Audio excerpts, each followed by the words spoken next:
হচ্ছে বন্ধুরা, ডিপ ফ্রিজের যে লাইনটা আছে, যেখানে ওয়াটার ট্রেটা থাকে, ওয়াটার ট্রেটার নিচে যে হোলটা থাকে, সেই হোলটা দিয়ে ওয়াটার ট্রেতে যে জলটা তৈরি হয় জমে, সেই জলটা এই ড্রেন লাইন দিয়ে পাস হয়।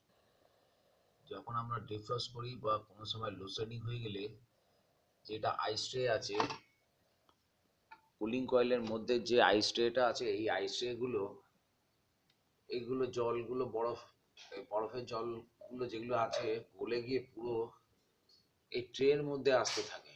এবার এর মধ্যে যে মাছ মাংস যা কিছু থাকে, সেগুলো যেহেতু জমতে থাকে, জমতে থেকে থেকে একটা মানে এমনই তরলের মতন তৈরি হয়ে যায়, যেটা আঠালো টাইপের হয়, গিয়ে এই ড্রেন লাইনটা এটা জ্যাম হয়ে যায়।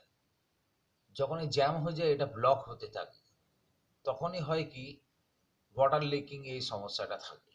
এখানে এই জায়গাটা যে হোলটা আছে, এই হোলটাকে একটা স্টিলের স্পোক বা গ্যালভানাইজ তার সরু রং ঢুকিয়ে এই লাইনটাকে পরিষ্কার করতে হয়।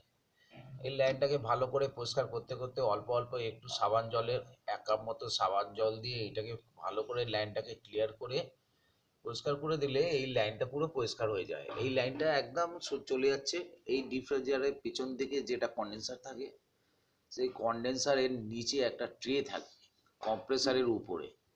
সেই ট্রেটা মধ্যে জলগুলো ভর্তি জমা হতে থাকে।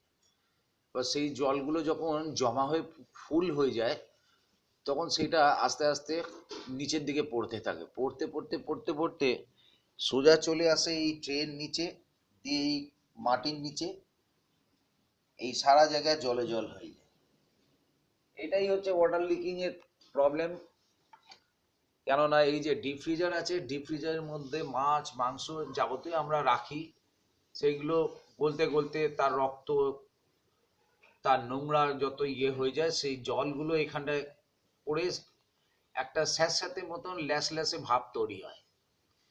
এতে দেখা যাচ্ছে বন্ধুরা, ট্রের মধ্যে জল আছে কিন্তু অ্যাকচুয়াল জল না, যেহেতু মাছ মাংস থাকে, সেইগুলো গলে একটা মোটা ধরনের তরল তৈরি হয়। যে তার জন্য মাসে একবার কি সপ্তাহে 2 সপ্তাহে মাঝে মাঝে এই ট্রের জল ফেলে দিয়ে নতুন জল ভরতে হয়। এগুলো সব গলতে গলতে চলে আসে ট্রের মধ্যে। আর ট্রের যে এই ফুটোটা দেখছেন, এটা পেছন দিকে থাকে। এই ফুটোটার মাধ্যমেই